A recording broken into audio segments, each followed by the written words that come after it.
Now, when you're editing a document or note, you'll be able to move text from one place to another by selecting the word or group of words that you want to move and holding down and moving them to the new position. It's as simple as that. This should save you some time in trying to copy and paste in certain situations. Apple has added new drawing features in various places of their software. A place that you may not have known this was added to was email. Now, when you're composing an email, you can insert a drawing. Simply hold down on any blank portion of the email and toggle over to Insert Drawing. Now you'll be able to insert any drawing into your emails.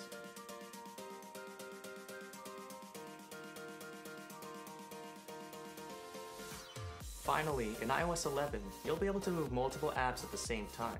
All you have to do is put the apps into edit mode by holding one down as usual. Then hold on to an app you'd like to move.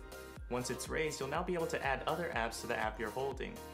You'll now be able to drop all of the apps into the page you want to move them to.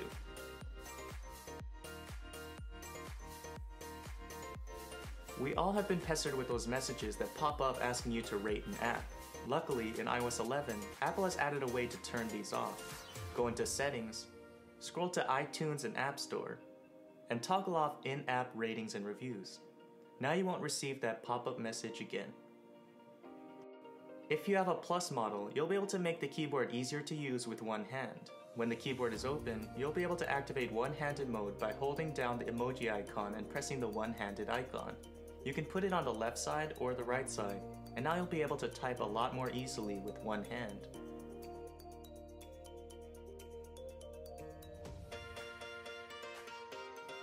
Now in iOS 11, you can record your screen natively from a button in the Control Center.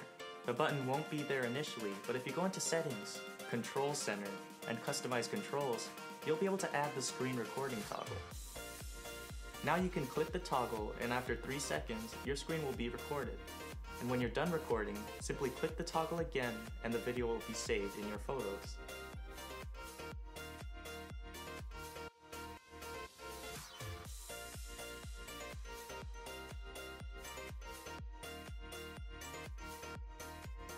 As usual, you can take a screenshot by pressing the home and power buttons at the same time.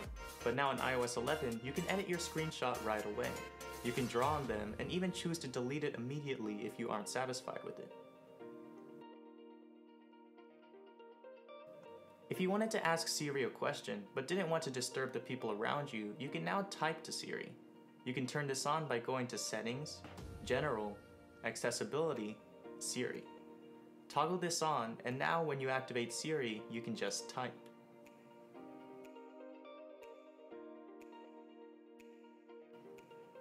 In iOS 11, Apple added a way to invert your screen's content to make it easier on your eyes when it gets dark. To turn this on, go into Settings, General, Accessibility, and Display Accommodations.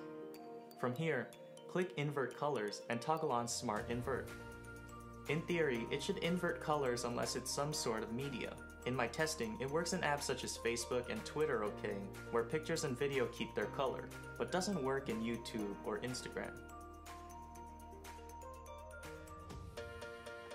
A lot of car accidents these days are caused by drivers being on their phone while driving. Apple has added a cool feature in iOS 11 where your iPhone will automatically be put into Do Not Disturb mode when you're driving. To turn this on, go into Settings, Do Not Disturb, and scroll down until you see Do Not Disturb while driving. You'll be able to select whether you want this feature to turn on automatically, only when it connects to your car's Bluetooth, and manually. If you go back, you can see that you can auto-reply to recent contacts, just contacts in your favorites, or all contacts. And you'll be able to edit the auto-replying message here. You no longer need a dedicated scanning app to scan documents using your phone. Now, when you go into Notes app and create a new note, you'll be able to click the plus icon, then Scan Documents. From here, you'll be able to scan a document and then adjust it to make sure the page is perfect. When done, your phone will isolate the page and turn the picture into a nice, clear PDF.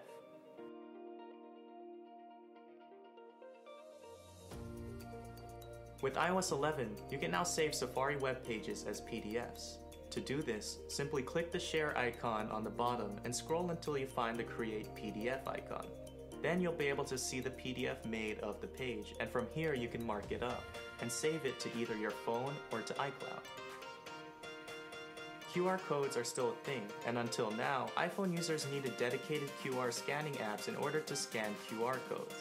Now the camera will automatically detect and scan QR codes that appear in frame. Then, the option to go to the website that the QR code links will appear as a banner.